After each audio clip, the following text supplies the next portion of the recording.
ஹரே ராமா ஹரே கிருஷ்ணா. நான் உங்க வீரான மிஸ் சபரி. இன்னைக்கு மார்கழி 18ஆம் நாள் நம்ம எல்லாரும் ஒன்னு சேர்ந்து ஆண்டாள் சொல்லி கொடுத்த பாவை நோன்பு இருக்க போறோம். இந்த வீடியோவை பார்க்கறதுக்கு முன்னாடி நீங்க பார்த்திருக்க வேண்டிய வீடியோ ஆண்டாளோட பிறந்த கதை, ஸ்ரீவில்லிபுத்தூரோட சிறப்புகள், கூடவே இந்த 30 நிமிஷம் வீடியோவை எப்படி பார்க்கணும், இந்த வீடியோவை பார்க்கும்போது என்ன பண்ணணும்ன்ற செயல்முறை வீடியோவும், இதுக்கு முன்னாடி இருக்கிற பாசரங்களோட அர்த்தமும். நான் சொன்ன வீடியோஸை நீங்க இன்னும் பார்க்கல அப்படின்னா இந்த வீடியோ டிஸ்கிரிப்ஷன்ல அந்த எல்லா லிங்கையும் கொடுத்துருக்கோம். அந்த வீடியோஸை பார்த்துட்டு அதுக்கப்புறமா இந்த வீடியோவை பார்க்க தொடருங்க. ஆண்டாள் திருவடிகளே சரணம். தீபங்கள் ஏற்றிக்கொள்வது, மணி அடித்து தொடங்குவது, வாத்திய பொருள் எது இருந்தாலும் தொட்டு வணங்குவது, விநாயகர் வழிபாடு, வாக்குண்டாம் நல்ல மனமுண்டாம் மலரால் நோக்குண்டாம் மேனில் உடங்காது பூக்கொண்டு துப்பாதிரு மேனி தும்பிக்கை அவன் பாதம் தப்பாவல் சார்வார் தமக்கு. குலதெய்வ வழிபாடு, நோன்பு பிரார்த்தனை, வாமனா போற்றி போற்றி, தாமரை பாதங்களே போற்றி போற்றி, மூன்றடியால் உலகை அளந்த வாமன பொற்பாதம், மூன்றடியால் உலகை அளந்த வாமன பொற்பாதம், பரதன் தன் தலை மேலே வைத்து பாரத நாட்டை ஆண்ட இப்பாதம், பரதன் தன் தலை மேலே வைத்து பாரத நாட்டை ஆண்ட இப்பாதம், ஏழுமலைக்கு நாமும் சென்று மோட்சம் பெற காண்பது நிஜபதம், மூன்றடியால் உலகை அளந்த வாமன பொற்பாதம், வைகுண்டத்தில் ஸ்ரீலக்ஷ்மியின் மடி மீது போற்றும் திவ்ய பாதம், வைகுண்டத்தில் ஸ்ரீலக்ஷ்மியின் மடி மீது போற்றும் திவ்ய பாதம், நிலவண்ண கண்ணன் பிறந்த நாளில் வரைந்து வரவேற்கும் முத்து பாதம், மூன்றடியால் உலகை அளந்த வாமன பொற்பாதம், கலியுகத்தில் நமது தலைமேல் விஷ்ணு ரூபனின் புண்ணிய பாதம், கலியுகத்தில் நமது தலைமேல் விஷ்ணு ரூபனின் புண்ணிய பாதம், வெங்கடநாதனை என்றும் நினைத்து பெறுவோம் அவனது ஆசீர்வாதம், மூன்றடியால் உலகை அளந்த வாமன பொற்பாதம், அளந்த வாமன பொற்பாதம், அளந்த வாமன பொற்பாதம். பல பல நாமங்கள் வழிபாடு. ஹரே கிருஷ்ண கிருஷ்ண கிருஷ்ண ஹரே ஹரே, ஹரே ராம ராம ராம ஹரே ஹரே.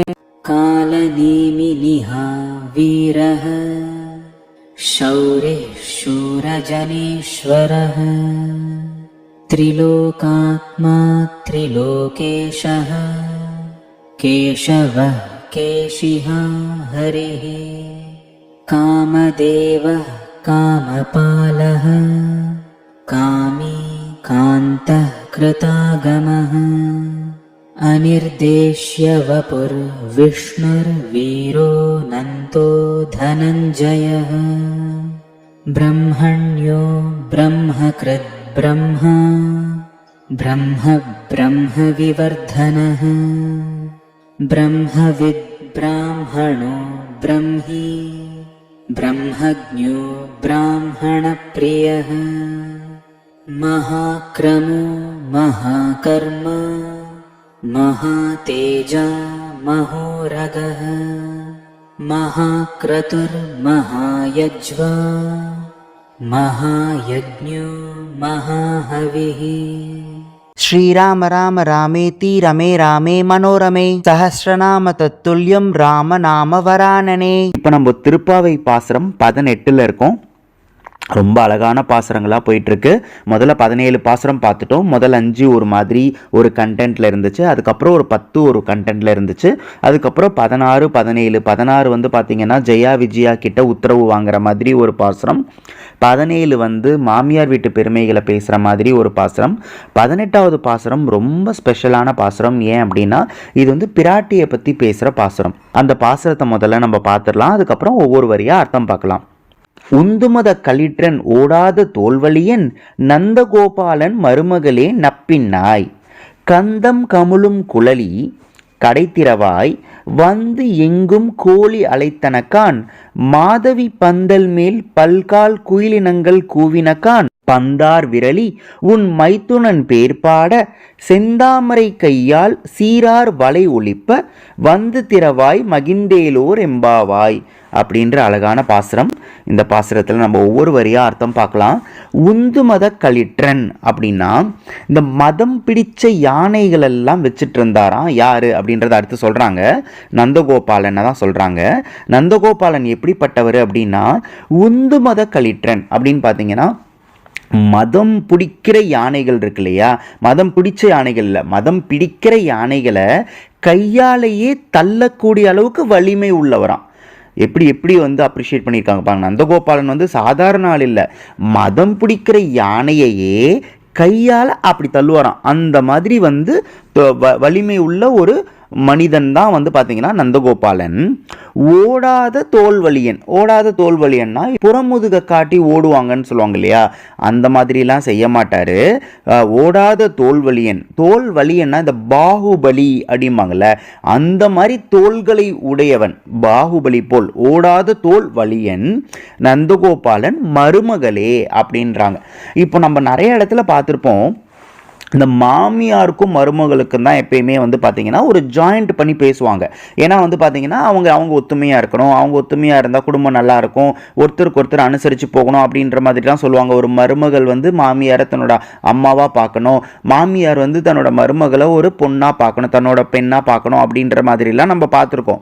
ஆனால் அந்த காலத்தில் ரிலேஷன்ஷிப் எப்படி இருந்துச்சுன்றத ஒரு ரொம்ப டீட்டெயிலாக இந்த பாசுரத்தில் சொல்லியிருக்காங்க. மாமியார் மருமகள் ரிலேஷன்ஷிப்பை விட மாமனார் மருமகள் ரிலேஷன்ஷிப் ரொம்ப ஸ்ட்ராங்காக இருக்குமா. அதை நான் எப்படின்னு சொல்கிறேன். அதனால தான் இந்த இடத்துல ஆண்டாள் என்ன பண்ணுறாங்கன்னா மாமனாரை வச்சு மருமகளை சொல்கிறாங்க. போன பாசுரத்தில் பார்த்தீங்கன்னா மாமியார் மாமனார் அதுக்கப்புறம் வந்து மச்சினன்னு சொல்லிட்டு நம்ம வந்து பல்ராமரை பார்த்தாங்க அப்படின்னு சொல்லியிருந்தோம். ஆனால் இந்த இடத்துல வந்து பார்த்தீங்கன்னா பிராட்டியை பற்றி பாட போகிறாங்கன்னு முன்னாடியே சொல்லிட்டேன். ஆனால் சொன்னதுக்கப்புறம் நான் என்ன சொல்லியிருக்கேன்னா நந்தகோபாலனை பற்றி பாடின விஷயத்த சொல்லியிருக்கேன் இல்லையா. ஏன்னா பிராட்டியை பற்றி பாடும்போது மாமனாரை வச்சு அந்த மருமகளை சொல்கிறாங்க. அதுக்கான காரணத்தை நம்ம பின்னாடி பார்க்கலாம், எதுக்காக சொல்கிறாங்க அப்படின்றது. இப்போ இங்கே என்ன சொல்லியிருக்காங்கன்னா நந்தகோபாலன் மருமகளே நப்பின்னாய். நப்பின்னாய் அப்படின்னா பின்னாய் அப்படின்னா ஒரு பெண், நப்பின்னாய்னா நல்ல பெண். அந்த நப்பின்னாய் அப்படின்றது யாரு அப்படின்னா பிராட்டியை குறிக்குது. அதாவது கண்ணனோட மனைவி பிராட்டி அப்படின்ற அந்த நப்பின்னாயை தான் குறிக்குது. முதல்ல வந்து நப்பின்னாய் யாருன்றதை நம்ம பார்த்துடலாம். நப்பின்னாய் அப்படின்னு இவங்க யாரை சொல்கிறாங்க அப்படின்னா யசோதாவோட தம்பி கும்பகனோட மகள் தான் நப்பின்னாய் அப்படின்னு சொல்லிட்டு சொல்கிறாங்க. அந்த நப்பின்னாய் யாருன்னா கிருஷ்ணரோட மனைவி அப்படின்னு சொல்கிறாங்க. ஸோ அந்த மனைவியை நோக்கி தான் ஆண்டாள் பாடுறாங்க. ஆனால் இப்போ 2-3 கேள்விகள் வருது. ஏன் அப்படின்னு பார்த்தீங்கன்னா ஆயர்பாடியில் வந்து கிருஷ்ணர் காதலிச்சது பார்த்தீங்கன்னா ராதையை தான் அப்படின்றது நம்ம எல்லாருக்குமே தெரியும். அப்போ ராதைக்கு வந்து கல்யாணம் நடக்கலை, ராதைக்கும் கிருஷ்ணருக்கும் கல்யாணம் நடக்கலை. கிருஷ்ணர் வந்து மதுராவை நோக்கி துவாரகையை நோக்கி அவர் போயிட்டாரு அப்படின்றது நம்ம எல்லாருக்குமே தெரியும். அப்போ இந்த நப்பின்னாய் அப்படின்றது யாரு, எப்போ கல்யாணம் பண்ணாரு? ஆயர்பாடியில் இருக்கிற கண்ணனை நோக்கி தானே ஆண்டாள் போறா. அப்படி இருக்கும்போது நப்பின்னாய்ன்றவங்க எங்கிருந்து வராங்க அப்படின்ற ஒரு கேள்வி வரும் இல்லையா. இதுக்கு வந்து வியாச பாரதத்தில் நப்பின்னாய் அப்படின்ற ஒரு கேரக்டரே இல்லை. ஆனால் வந்து பார்த்தீங்கன்னா ஆழ்வார்கள் அனைவரும் பிராட்டியை பாடுறதுக்கு ஒருத்தரை தேர்ந்தெடுத்தாங்க. எப்படி வந்து இப்போ இமேஜினேஷன்ல இவங்க ஆயர்பாடி போனதா ஆண்டாள் வந்து நினச்சிக்கிட்டு அவங்க பாட்டெல்லாம் பாடிட்டு இருக்காங்களோ அந்த மாதிரி எல்லா ஆழ்வார்கள் மிச்சம் இருக்கிற அந்த 11 ஆழ்வார்களும் பார்த்தீங்க அப்படின்னா 1-2 ஆழ்வார்கள் மேபி இல்லாமல் இருக்கலாம். கிட்டத்தட்ட ஒரு 8-9 ஆழ்வார்கள் என்ன பண்ணாங்க அப்படின்னு பார்த்தீங்கன்னா ஒரு கேரக்டரை உருவாக்குனாங்க. நப்பின்னாய் அப்படின்ற ஒரு கேரக்டரை உருவாக்கி அந்த கேரக்டருக்கும் கிருஷ்ணருக்கும் கல்யாணம் பண்ணி வச்சாங்க.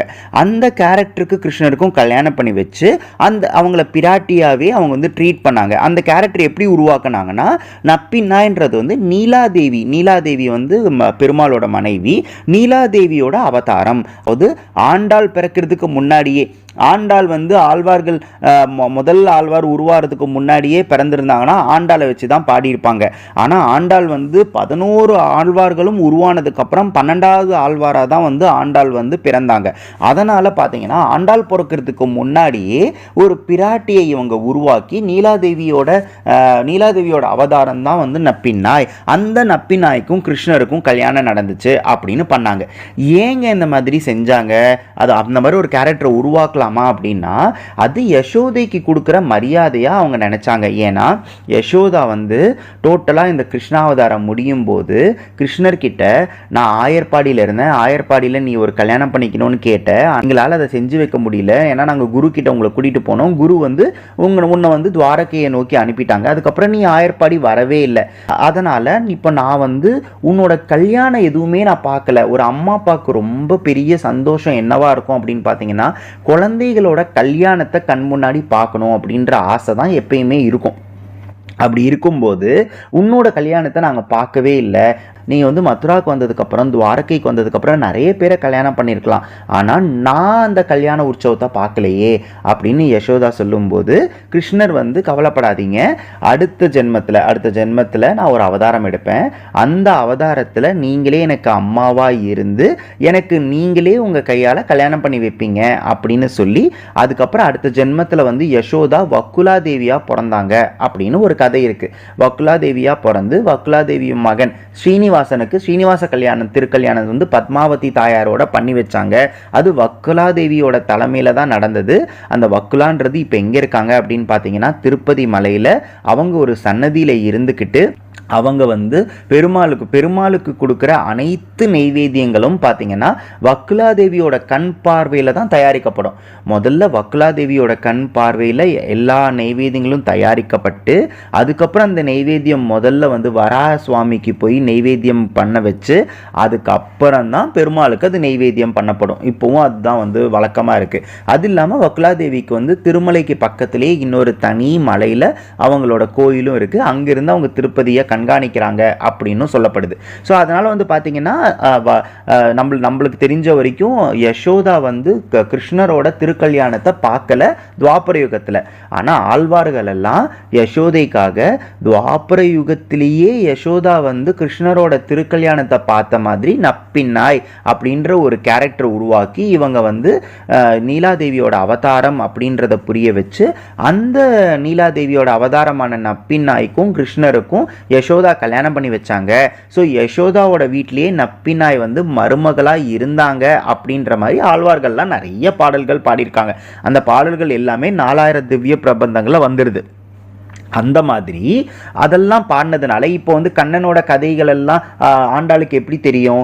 பெரியாழ்வார் பாடி பெரியாழ்வார் சொல்லி தான் ஆண்டாளுக்கு தெரியும் இல்லையா? ஸோ ஆண்டாளுக்கு பொறுத்தன வரைக்கும் பார்த்தீங்க அப்படின்னா நப்பின்னாய்ன்றது கிருஷ்ணரோட மனைவி, ஆயர்பாடியில் இருந்த கிருஷ்ணரோட மனைவி, யசோதாவோட மருமக, நந்தகோபனோட மருமக அப்படின்றத மனசில் வச்சுக்கிட்டு தான் இந்த பாடலை பாடுறாங்க. நந்தகோபாலன் மருமகளே நப்பின்னாய் அப்படின்னு வந்து ஆண்டாள் பாடுறாங்க. அது மட்டும் இல்லாமல் இந்த இடத்துல ஆண்டாள் வந்து நப்பின்னாயை பாடுறதுக்கு ஒரு முக்கியமான காரணம் இருக்குது. என்ன அப்படின்னு பார்த்தீங்கன்னா முதல்ல சுந்தரகாண்டத்தில் நம்ம பார்த்தோம். என்ன அப்படின்னு பார்த்தீங்கன்னா முதல்ல வந்து பிராட்டியை வந்து நம்ம வந்து தரிசிக்கணும், அதுக்கப்புறம் பிராட்டிக்கிட்ட அனுமதி வாங்கி தான் கண்ணனை தரிசிக்கணும் அப்படின்றது வந்து நம்ம வந்து சுந்தரகாண்டத்திலே பார்த்தோம். அதே மாதிரி தான் இங்கேயும் நடக்குது. இங்கே என்ன பண்ணுறாங்கன்னா ஆண்டாள் போன பாசுரத்தில் நம்பரம் ஊடுருத்து ஓங்கி உலகளந்த உம்பர் கோமானே அப்படின்னு பாடிட்டோம். அச்சோ அதை நம்ம பாடி இருக்கக்கூடாதே. ஏன்னா நம்ம முதல்ல பிராட்டியை தானே பார்க்கணும், பிராட்டி கிட்ட தானே நம்ம வந்து சம்மதம் வாங்கணும், பிராட்டியோட அனுமதியோட பிராட்டியோட அனுகிரகம் பெற்றதுக்கு அப்புறம் தானே நம்ம வந்து பெருமாள் கிட்ட போகணும். நம்ம தப்பு பண்ணிட்டோமே, அப்போ அந்த மாதிரி இருக்கக்கூடாது. இப்போ நம்ம அவருக்கு இன்னும் நல்ல வேலை இன்னும் கிருஷ்ணர் வெளியில் வரலை, அதனால இப்போ நம்ம பிராட்டியை வந்து நம்ம பாடிடுவோம் அப்படின்னு சொல்லிட்டு முதல்ல நப்பின்னாயை பாடிட்டு அதுக்கப்புறமா அவங்க வந்து கண்ணன் கிட்ட போகிறதுக்கு முடிவெடுக்கிறாங்க. அதனால தான் இந்த இடத்துல என்ன சொல்கிறாங்கன்னா நந்தகோபாலன் மருமகளே நப்பின்னாய் அப்படின்னு சொன்னாங்க. இந்த பாசுரத்தோட கடைசியில் சுந்தரகாண்டத்தில் எந்த இடத்துல வந்து முதல்ல பிராட்டியோட அனுகிரகம் பெறணும் அப்படின்றத நான் பேசுகிறேன். இப்போ வந்து என்ன தெரியணும் அப்படின்னு பார்த்தீங்கன்னா எதுக்குங்க நந்தகோபாலன் மருமகளே நப்பின்னாய் அப்படின்னு சொல்கிறாங்க அப்படின்றத நம்ம பார்க்கணும். ஏன்னா யசோதா மருமகளே நப்பின்னாய் அப்படின்னு சொல்லலாம் இல்லையா? எதுக்காக நந்தகோபாலன் மருமகளே நப்பின்னாய்ன்னு சொல்கிறாங்கன்னா அதுக்கு ஒரு முக்கியமான காரணம் இருக்குது. அதுக்கு என்ன காரணம் அப்படின்னு பார்த்தீங்கன்னா கணவன் தவறு செஞ்சாரு அப்படின்னா அதை கேட்கறதுக்கான உரிமை, அதை சரி பண்ணுறதுக்கான ஒரு வலிமை யார்கிட்ட இருக்குன்னா மாமனார்கிட்ட தான் இருக்குது அப்படின்னு அந்த காலத்தில் மருமகள்கள் ரொம்ப ஸ்ட்ராங் ஸ்ட்ராங்காக நம்பினாங்க.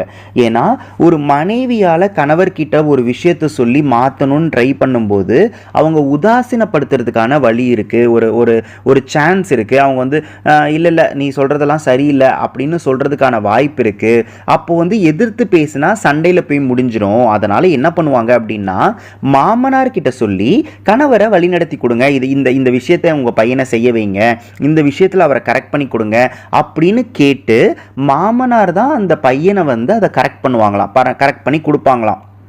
அதனால் மாமனார் இறந்துட்டாங்க அப்படின்னா மருமக ரொம்ப வருத்தப்படுவாங்களாம். இதுக்கப்புறம் நம்ம கணவரை சட்டையை பிடிச்சி கேள்வி கேட்குறதுன்னு சொல்லுவாங்கள்ல, அந்த மாதிரி வந்து நம்மளோட கணவரை வழி நடத்துறதுக்கு, ஒருவேளை கணவர் ஏதாவது தவறான வழியில் போயிட்டால் திரும்பி அவரை மீட்டு கொண்டு வர்றதுக்கு மாமனார் இல்லையே அப்படின்னு வருத்தப்படுவாங்களாம் மருமகள்.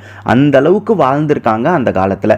அதனால் இப்போ வந்து ஒரு தாய் மாமியாருக்கு மரியாதை கொடுக்கறது எதுக்காக அப்படின்னு பார்த்தீங்கன்னா, நம்ம கணவரை இந்த அளவுக்கு நல்லபடியாக வளர்த்ததுனால மாமியாருக்கு மரியாதை.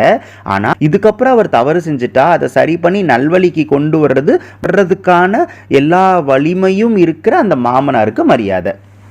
அதனால தான் பார்த்தீங்க அப்படின்னா ஒரு குழந்தை வந்து ஒரு பையன் ஒரு குழந்தை வந்து பார்த்தீங்கன்னா ஒரு பீரியட் வரைக்கும் அம்மாவோட பேச்சை கெடுப்பாங்க, அதுக்கப்புறம் அப்பா பேச்சுக்கு தான் பயப்படுவாங்க அப்படின்னு சொல்லுவாங்க இல்லையா. அதனால் வந்து பார்த்தீங்கன்னா கல்யாண வயசு வரும்போது அம்மா பேச்சை கேட்டு முடிச்சிருப்பாங்க. அதுக்கப்புறம் அம்மா பேச்சுக்கு மரியாதை கொடுக்கறத விட அப்பா பேச்சு கண்டிப்பாக மரியாதை கொடுப்பாங்கன்றதுனால தான் மருமகள்கள் எப்பயுமே மாமனாருக்கு மரியாதை கொடுத்து எதிர்பார்ப்பாங்க. ஏதாவது ஒரு பிரச்சனைனா நம்ம மாமனார்கிட்ட தான் போக முடியும் அப்படின்ற அளவுக்கு மருமகள்கள் அந்த பீரியடில் இருந்திருக்காங்க அப்படின்றதுக்கான எடுத்துக்காட்டு தான் நந்தகோபாலன் மருமகளே நப்பின்னாய் அப்படின்னு ஆண்டாள் கனெக்ட் பண்ணி சொல்றாங்க. இதுல இன்னொரு விஷயமா என்ன அப்படின்னு பார்த்தீங்கன்னா, சீதை வந்து அசோகவனத்தில் இருக்கும்போது ஒரு தடவை சீதை வந்து சொல்றாங்க, என் மாமனார் மட்டும் இப்போ உயிரோடு இருந்திருந்தா இவ்வளோ லேட்டே இருக்குமா ராமர் என்னை வந்து அடையிறதுக்கு அப்படின்னு சொல்றாங்க. ஏன்னா மாமனார் உயிரோடு இருந்திருந்தாருன்னா ராமருக்கு தோணி இருக்குமா, நம்ம ரொம்ப லேட் பண்றோம், சீக்கிரமா நம்ம போய் சீதையை பிடிக்கணும் அப்படின்னு. ஏன்னா இல்லைன்னா எங்க அப்பாவுக்கு நான் என்ன பதில் சொல்றது அப்படின்னு ராமருக்கு தோணி இருக்கும் அப்படின்னு சீதை சொல்றாங்க. இது வந்து ராமரை குறைச்சி சொல்றதுக்காக சீதை சொல்லல, தசரத மகாராஜாவை உயர்த்தி சொல்லணும் அப்படின்றதுக்காக சீதை வந்து அந்த இடத்துல சொல்லியிருக்காங்க. அடுத்த வார்த்தை என்ன அப்படின்னு பார்த்தீங்கன்னா, கந்தம் கமலும் குழலி அப்படின்றாங்க. கந்தம் கமலும் குழலி அப்படின்னா முன்னாடி பாசுரங்களில் பார்த்தோம், பெண்களோட கூந்தலுக்கு வந்து இயற்கையிலேயே மனம் இருக்குது அப்படின்னு ஆயர்பாடி பெண்களுக்கு இருந்ததா ஆண்டாள் வந்து பாடியிருக்காங்க.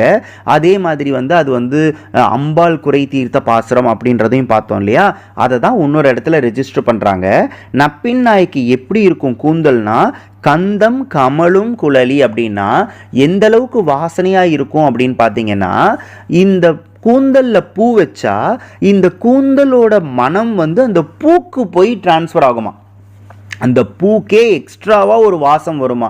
அது என்ன மாதிரி வாசம் அப்படின்னா, அது வந்து இந்த பெண்ணோட கூந்தல்லேருந்து வந்த வாசமா, அந்த அளவுக்கு வாசமாக இருக்குமா. கந்தம் கமலும் குழலி.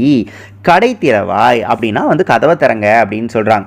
இல்லையே அவங்க ஜெயா விஜயாவிலே கதவை திறக்க சொல்லிட்டாங்களே, இப்போ அப்போவே அவங்க கதவை திறந்துட்டாங்களே, இவங்க உள்ளே வந்து தானே நந்தகோபன் பலராமன் எல்லாம் எழுப்புனாங்க, அப்படி இருக்கும்போது கடை திறவாயின்னு சொல்கிறாங்களே எங்களுக்கு புரியல அப்படின்னு சொல்லுவாங்க இல்லையா. இந்த இடத்துல கடை திறவாய்னா என்ன அர்த்தம் அப்படின்னு பார்த்தீங்கன்னா, உள்ளே வந்துட்டாங்க, இப்போ எந்த கதவை திறக்க சொல்கிறாங்கன்னா, பிராட்டியும் கண்ணனும் உறங்கிட்டு இருப்பாங்க இல்லையா, அந்த கதவை திறக்க சொல்கிறாங்க. அந்த கதவை கடை திறவாயின்னு சொல்லிட்டு, வந்து எங்கும் கோழி அழைத்தனக்கான் அப்படின்றாங்க. அப்படின்னா இப்போ எந்திரிங்கன்னு சொல்லலை, ஏன்னா இந்த இடத்துலையும் பார்த்தீங்கன்னா அவங்க எந்திரிச்சிருப்பாங்க, அவங்க ரெடியாக இருப்பாங்க அப்படின்றது தெரியும். ஏன்னா யசோதா எந்திரிச்சிட்டாங்கன்னா அப்போ இங்கே நப்பின்னாயும் எந்திரிச்சு தான் இருக்கணும். அப்போ எந்திரிச்சா அப்போ எழுந்திராய், நப்பின்னாய் எழுந்திராய்ன்னு அவங்க சொல்லலை. நப்பின்னாய் கந்தம் கமலும் குழலி கடை திறவாய் வந்து எங்கும் கோழி அழைத்தன கான் அப்படின்னா வந்து பாருங்க, கோழி அழைக்க ஆரம்பிச்சிருச்சு. நம்மளுக்கு நல்லா தெரியும் கோழி வந்து 6 மணிக்கு கூவும் அந்த மாதிரி தானே சொல்லுவாங்க. அப்போது கோழி வந்து அழைக்க ஆரம்பிச்சிருச்சு எங்கும், எல்லா இடத்துலையும். இங்கே இருக்கிற கோழி மட்டும் இல்லை, எல்லா இடத்துலையும் கோழி வந்து அழைக்க ஆரம்பிச்சிருச்சு. அது மட்டும் இல்லாமல் மாதவி பந்தல் மேல் பல்கால் குயிலினங்கள் கூவினக்கான் அப்படின்னா மாதவி பந்தல் போட்டிருக்காங்களாம் வீட்டுக்கு முன்னாடி. அந்த பந்தலுக்கு மேலே குயில்கள் வந்து உட்காந்து கூவ ஆரம்பிச்சிருச்சான். ஒரு குயில் இல்லை, குயில் இனங்கள், அவ்வளோ குயில், நிறைய குயில்கள் வந்து கூவின எல்லாம் கத்த ஆரம்பிச்சிருச்சு, எல்லாம் கூவ ஆரம்பிச்சிருச்சு. பந்தார் விரலி அப்படின்னா அவங்களோட விரல்களை பாராட்டுறாங்க. அந்த அழகான பந்தார் விரலி, பந்து போல விரல்கள் உடையவளே பந்தார் விரலி, உன் மைத்துனன் பேர் பாட அப்படின்னா உன்னோட கணவரோட பேரை நாங்கள் பாடணும். மாமன், உன்னோட மாமனோட பேரை நாங்கள் பாடணும். உன் மைத்துனன் பேர் பாட செந்தாமரை கையால், உங்கள் கையில் செந்தாமரை கையால் சீரார் வலை ஒலிப்ப அப்படின்னா அந்த வளையல் எப்படி போடணும் அப்படின்னா அந்த வளையல் வந்து சத்தம் கேட்குற மாதிரி போடணுமா. இப்போ நார்மலாக இப்போ ஒரு வளையல்லாம் போட ஆரம்பிச்சிட்டாங்க, 2 வளையல்லாம் போட ஆரம்பிச்சிட்டாங்க. அப்போல்லாம் அப்படி இல்லை, நிறைய வளையல்கள் போடுவாங்க. அந்த வளையல்கள் வந்து கையை வந்து ஒரு பெண் வந்து கையை மேலேயும் கீழேயும் ஆட்டும்போது அந்த வளையல் சத்தம் வந்து வீடு நிறைஞ்சி இருக்கணும் அப்படின்னு சொல்லுவாங்க. அந்த வளையல் சத்தம் சீரார் வளை ஒலிப்ப அப்படின்னா அந்த வலை வந்து நல்ல சத்தம் கேட்டு அந்த சத்தம் கேட்குற மாதிரி உங்க செந்தாமரை கையால வந்து திறவாய் மகிழ்ந்தேலோர் என்பாவாய், வந்து திறங்க, அதை மட்டும் நீங்கள் திறந்தீங்கன்னா நாங்கள் எவ்வளோ மகிழ்ச்சி அடைவோம் தெரியுமா அப்படின்னு அவங்க சொல்கிறாங்க. ரொம்ப அழகான பாசுரங்க இது. இந்த பாசுரம் வந்து பார்த்தீங்கன்னா 5 புலன்களை பற்றியும் இந்த பாசுரத்தில் இருக்குது. அதுதான் இந்த பாசுரத்தோட சிறப்பு அப்படின்னு சொல்கிறாங்க.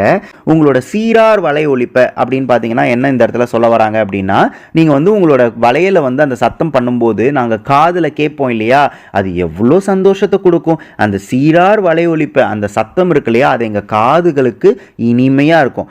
அடுத்து என்ன சொல்கிறாங்கன்னா கந்தம் கமலும் குழலி அப்படின்றாங்க. அப்படின்னா உங்களோட கூந்தலோட அந்த வாசனை இருக்கு இல்லையா, அது மூக்குக்கு சந்தோஷத்தை கொடுக்கும் அப்படின்னா கந்தம் கமலும் குழலி அப்படின்றாங்க.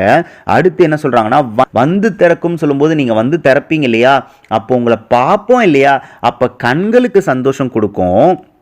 அதுக்கப்புறம் மைத்துனனோட பேரை பாடுறோன்னு சொன்னோம் இல்லையா, அந்த மைத்துனனோட பேரை பாடணும் அப்படின்னா வாய்க்கு சந்தோஷம் கொடுக்கும். அதுக்கப்புறம் பார்த்தீங்கன்னா தொட்டு திறக்கிறாய் என்ற எண்ணம், நீங்கள் வந்து தொட்டு திறக்க போறீங்க இல்லையா அந்த கதவை, மகிழ்ச்சி மனசுக்கு சந்தோஷத்தை கொடுக்கும். அப்போது 5 புலன்கள் கண்ணு, காது, மூக்கு, வாய், மனசு, இந்த 5 புலங்களுக்கும் சந்தோஷத்தை கொடுக்குற மாதிரி இந்த பாசுரம். எதுக்காக இந்த மாதிரி எழுதுறாங்க அப்படின்னா இந்த 5 புலங்களுக்கும் சந்தோஷத்தை இந்த வகையில் நம்ம கொடுத்துட்டோம் அப்படின்னா இந்த 5 புலங்களும் வேற சந்தோஷத்தை எதிர்பார்க்காது.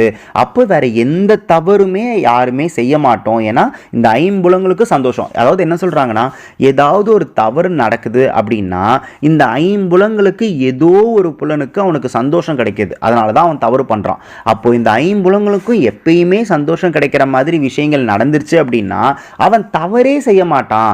அதனால இந்த 5 புலங்களுக்கும் ஆன்மீகம் மூலியமா சந்தோஷத்தை தேடிடுங்க அப்படின்ற ஒரு விஷயத்தை தான் சொல்றாங்க. ஸோ இப்போ வந்து நம்ம இந்த பாசுரத்தை பார்த்துட்டோம். இப்போ வந்து நான் அந்த முதல்ல பிராட்டியை ஏன் தரிசிக்கணும்னு சுந்தரகாண்டத்தில் சொல்லியிருந்தேன் இல்லையா, அதை முதல்ல நம்ம பார்த்துட்டு வரலாம். சுந்தரகாண்டத்தில் பார்த்தீங்க அப்படின்னா தான் வந்து ராமரோட தூதன் அப்படின்றத ப்ரூவ் பண்ணுறதுக்காக ஹனுமன் வந்து என்ன பண்ணுறாரு அப்படின்னா சீதையோட அந்த மரத்துக்கு மேலே, சீதை உட்காந்துட்ருக்கிற அதுக்கு மரத்தை, அந்த அசோகவனத்தில் சீதை உட்காந்துட்ருக்கிற அந்த மரத்துக்கு மேலே உட்காந்துக்கிட்டு ராமரோட கதையை சொல்ல ஆரம்பித்தார். சீதை வந்து மெய் மருந்து கேட்டுட்டு இருந்தாங்க. அதுக்கப்புறமா என்ன ஆச்சுன்னா ஹனுமனை முன்னாடி வரவழைச்சிட்டாங்க, அவங்க பேச ஆரம்பிச்சிட்டாங்க. அப்போ திடீர்னு சீதை வந்து ஹனுமன் கிட்ட கேட்குறாங்க, ஹனுமனா கொஞ்ச நேரத்துக்கு முன்னாடி நீ மரத்துக்கு மேலே இருந்து சொல்லும்போது ஏதோ சுக்ரீவனும் நீயும் வந்து ரொம்ப ராமரோட மனசுக்கு பக்கத்தில் வந்துட்ட, ராமரோட மனசுக்கு நெருக்கமாயிட்டீங்க அப்படின்னு சொல்லிட்டு இருந்தீங்களே, அதை மறுபடியும் சொல்லு, அது மறுபடியும் சொல்லு அப்படின்னாங்களாம். அப்போ ஹனுமன் சொன்னாரா, ஆமாம்மா கிஷ்கிந்தையில் இருக்கும்போது ராமர் வந்தார், ராமர் கிட்ட நாங்கள் 2 பேரும் பேசணும், நாங்கள் 2 பேரும் பேசணுன்னே எங்களுக்கு ராமரை ரொம்ப பிடிச்சிருச்சு, அதை விட ரொம்ப முக்கியம் ராமருக்கு எங்களை ரொம்ப பிடிச்சிருச்சு, ராமரோட மனசுக்கு நாங்கள் 2 பேரும் நெருக்கமாயிட்டோம் அப்படின்ற விஷயத்தெல்லாம் சொன்னாங்களாம். சொன்னோடனே பார்த்தீங்கன்னா சீதையோட முகம் ரொம்ப வாடி போயிடுச்சான், அவரோட சீதையோட முகம் ரொம்ப சின்னதாயிடுச்சான். அப்போ ஹனுமன் வந்து சொன்னாராம், அம்மா உங்கள் முகம் ஏன் வாடுது, நாங்கள் ரொம்ப சந்தோஷமான விஷயத்தை தானே சொல்லிட்டு இருக்கோம், உங்கள் முகம் வாடுற மாதிரி எனக்கு தெரியுதே அப்படின்னு சொன்னாங்களாம். அப்போ சீதை சொன்னாங்களா, இல்லை ஹனுமனா, நான் சொன்னால் நீ தப்பாக எடுத்துக்கக்கூடாது, எனக்கு எப்பயுமே என்ன ஆசையாக இருக்கும் அப்படின்னு பார்த்தீங்கன்னா ராமர்கிட்ட யாராவது மனசுக்கு நெருக்கமாக போகும்போது என்னோட அனுகிரகம் கிடைச்சிட்டு போகணும், நான் வந்து அவங்கள பார்த்து ஓகே அப்படின்னு சொன்னதுக்கப்புறம் தான் அவர் வந்து பெருமாள், அதாவது அவர் வந்து ராமர் பக்கத்தில் போகணும், ராமரோட மனசுக்கு இனியவள் ஆகணும் அப்படின்னு எப்பயுமே நான் நினைப்பேன். ஆனால் நீங்கள் 2 பேருமே நான் இல்லாமலே என்னோட அனுகிரகம் கிடைக்காமலே நீங்கள் ராமர்கிட்ட நெருங்கிட்டீங்க, அதுவும் ராமர் மனசுக்கு நீங்கள் ரொம்ப பக்கத்தில் போயிட்டீங்கன்னு சொல்லும்போது எனக்கு கொஞ்சம் ஒரு மாதிரி இருக்குது அப்படின்னு சொன்னாங்களாம். அப்போ ஹனுமன் சொன்னாராம், என்னம்மா நீங்கள் தப்பாக தானே சொல்கிறீங்க அப்படின்னாங்களாம். என்ன நான் தப்பாக சொல்கிறேன் அப்படின்னு கேட்கும்போது, இல்லைம்மா உங்கள் அனுகிரகம் கிடைக்காம யாராவது ராமர் பக்கத்தில் போக முடியுமா? நாங்கள் 2 பேரும், நானும் சுக்ரீவனும் உங்கள் அனுகிரகத்தை வாங்கிட்டு தானே போயிருக்கோம் அப்படின்னாங்களாம். அப்போ வந்து சீதை சொன்னாங்களாம், என்னோட அனுகிரகத்தை வாங்கிட்டு போனீங்களா? இப்போ தானே நான் உங்களை பார்க்குறேன், இது வரைக்கும் நான் உங்களை பார்த்ததே இல்லையே, இப்போ கூட நான் உன்னை தானே பார்த்தேன், சுக்ரீவனை பார்க்கவே இல்லையே, என்னோட அனுகிரகம் உங்களுக்கு எப்படி கிடைச்சது அப்படின்னு சீதம்மா கேட்டாங்களாம். அப்போ ஹனுமன் சொன்னாராம், அம்மா கிஷ்கிந்தையில் நானும் சுக்ரீவன்லாம் உட்காந்துட்டு இருக்கும்போது நீங்கள் வந்து புஷ்பக விமானத்தில் ராவணனோட போயிட்டு இருந்தீங்க. அப்போ நீங்கள் என்ன பண்ணீங்கன்னா ஒவ்வொரு ஆபரணத்தை கழட்டி கழட்டி கீழே போட்டுட்டு இருந்தீங்க. அந்த ஆபரணத்தெல்லாம் நாங்கள் தான் எடுத்துகிட்டு போனோம். அதனால் அப்பவே உங்க கையால் அந்த ஆபரணம் எங்க கைக்கு வந்து உங்க அனுகிரகம் அப்பவே எங்களுக்கு கிடைச்சிருச்சு. உங்க அனுகிரகம் கிடைக்காம ராமர் கிட்ட எங்களால போக முடியுமா அப்படின்னு சொன்னாங்களாம். உடனே சீதம்மாக்கு ரொம்ப சந்தோஷமாயிடுச்சான். அப்படியா அப்படியா ஹனுமனா, என்னோட அனுகிரகம் கிடைச்சதா நீங்க போனீங்களா? அப்படியா, ரொம்ப சந்தோஷம் ரொம்ப சந்தோஷம் அப்படின்னு சொன்னாங்களாம். அந்த பிராட்டிக்கு அவ்வளவு சந்தோஷம் என்ன அப்படின்னு பார்த்தீங்கன்னா, பெருமாள் கிட்ட ஒருத்தங்க நெருங்கும் போது யார் வேணா பெருமாள் கிட்ட நெருங்கலாம், ஆனா என்னையும் ஒரு தடவை பார்த்து என்கிட்ட பேசிட்டு நீங்க போனீங்க அப்படின்னா எனக்கு ரொம்ப சந்தோஷமா இருக்குன்னு ஒவ்வொரு தடவையும் பிராட்டி நினைப்பாங்களாம். அதனால தான் கோயிலில் பார்த்தீங்கன்னா இன்றைக்கும் நம்ம வந்து முதல்ல தாயார் சன்னதியில் போய் தரிசித்ததுக்கு அப்புறம் தான் பெருமாள் சன்னதிக்கு போவோம். ஏன்னா முதல்ல நம்மளுக்கு தாயாரோட அனுமதி வேணும். தாயார்கிட்ட போய் பேசிட்டு ஒரு வார்த்தை, நம்ம அனுமதியெல்லாம் கூட கேட்க தேவையில்லை, நம்ம தாயாரை தரிசித்தாலே போதும். நம்ம தாயாரை பார்த்துட்டு அதுக்கப்புறம் பெருமாள் கிட்ட போகணும். இதை தான் நான் அப்போ சொல்லியிருந்தேன். திருப்பதியில் கூட பார்த்தீங்க அப்படின்னா முதல்ல வந்து பத்மாவதி தாயாரை பார்த்ததுக்கு அப்புறம் தான் பெருமாளை பார்க்கணும். ஆனால் நிறைய பேர் சொல்லுவாங்க, இல்லைங்க பத்மாவதி தாயார் வந்து பார்த்திங்கன்னா கீழே இருக்காங்க, நாங்கள் டூரில் தான் போகிறோம், அந்த டூரில் வந்து அவங்க ஆர்கனைஸ் பண்ணும்போதே முதல்ல வந்து திருப்பதியை பார்த்துட்டு அதுக்கப்புறம் கீழே வந்ததுக்கப்புறம் தான் நம்ம வந்து பத்மாவதி தாயாரை பார்க்குற மாதிரி ஷெட்யூல் பண்ணியிருக்காங்க, அதெல்லாம் நாங்கள் எப்படி மாற்றுறது அப்படின்னு கேட்பாங்க. அப்போ தான் நான் அவங்களுக்கு சொல்லுவேன், ஒன்றுமே பிரச்சனை இல்லை. திருப்பதியில் நீங்கள் க்யூவில் நிற்கிறீங்க இல்லையா, எவ்வளோ நேரம் க்யூவில் நிற்கிறீங்க, மினிமம் 20 நிமிஷம் க்யூவில் நிற்காமல் கடவுளை பார்க்கவே முடியாது இல்லையா. அப்போது அந்த சமயத்தில் அந்த க்யூவில் நிற்கும்போது பத்மாவதி தாயாரை நினச்சிக்கிட்டு பத்மாவதி தாயாரை மனசால நம்ம சேவிச்சுக்கிட்டு பெருமாள் கிட்ட போகிறோம், உங்கள் அனுமதியோடு போகிறோம் அப்படின்றத மனசார சொல்லிவிட்டு அதுக்கப்புறம் நம்ம பெருமாளை சந்திக்கலாம். நம்ம வந்து தாயார் என்ன நினைக்கிறாங்கன்னா, என்ன நீங்கள் நினச்சிக்கோங்க, பெருமாள் கிட்ட போகிறதுக்கு முன்னாடி என்ன நீங்கள் ஒரு தடவை நினச்சிக்கோங்க அப்படின்னு ஆசைப்படுறாங்க. அந்த ஆசையை நிறைவேற்றுறது என்ன நம்மளுக்கு கஷ்டமா? அதனால தான் ஆண்டாள் இங்கே என்ன பண்ணுறாங்கன்னா, கண்ணன் கிட்ட போகிறதுக்கு முன்னாடி முதல்ல நப்பின் நாய் கிட்ட அனுமதி வாங்கி அதுக்கப்புறமா கண்ணன் கிட்ட போகிற மாதிரி அழகான பாசுரம் இது. பாசுரத்தை ஒரு தடவை பார்க்கலாம்.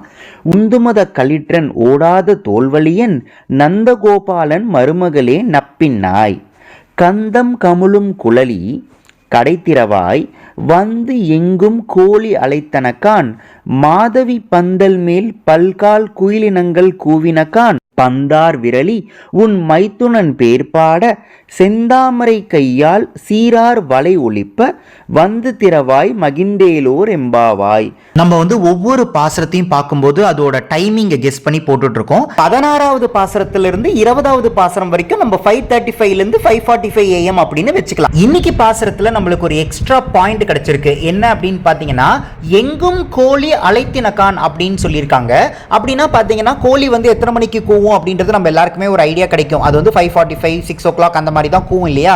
இப்போ நம்ம சொல்ற டைமிங்கும் அதோட மேட்ச் ஆகிறதுனால நம்ம ஆரம்பத்துல இருந்து டைமிங்கை கரெக்டா தான் கெஸ் பண்ணிட்டு வந்திருக்கோம் அப்படின்றதுக்கான ப்ரூஃப் வந்து இந்த பாசுரத்துல நம்மளுக்கு கிடைச்சிருக்கு. இப்போ நீங்க ஐயமும் பிச்சையும் ஆந்தனைக்கும் குருவுக்கும் காயின் போட வேண்டிய நேரம். வைணவ திருத்தலங்கள் திவ்ய தேச தரிசனம். திருக்காட்கரை ஸ்ரீ பெருஞ்செல்வ நாயகி சமேத ஸ்ரீ காட்கரையப்பன் சுவாமினே நமக. திருமூலிக்களம் ஸ்ரீ மதுரவேணி சமேத ஸ்ரீ திருமூலிக்களத்தான் சுவாமினே நமக. திருவள்ளவாள் ஸ்ரீ திருக்கொழுந்து நாச்சியார் சமேத ஸ்ரீ கோலப்பிரான் சுவாமினே நமக. திருக்கடிதானம் ஸ்ரீ கற்பகவல்லி சமேத ஸ்ரீ அற்புத நாராயணாய நமக.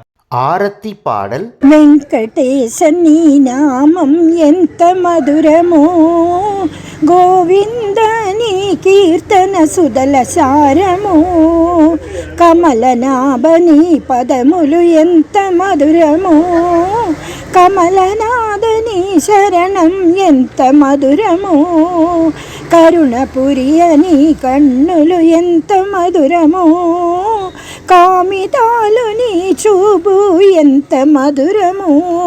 இன்னைக்கு பாசுரத்துல எந்த மாதிரி ஒரு ஆன்மீக உணர்வை நீங்க உணர்ந்தீங்க அப்படின்றத இந்த வீடியோவோட கமெண்ட்லயோ இல்ல எங்களுக்கு வாட்ஸ்அப்லயோ கண்டிப்பா பதிவிடுங்க. ஆண்டாள் திருவடிகளே சரணம். ஹரே ராமா ஹரே கிருஷ்ணா.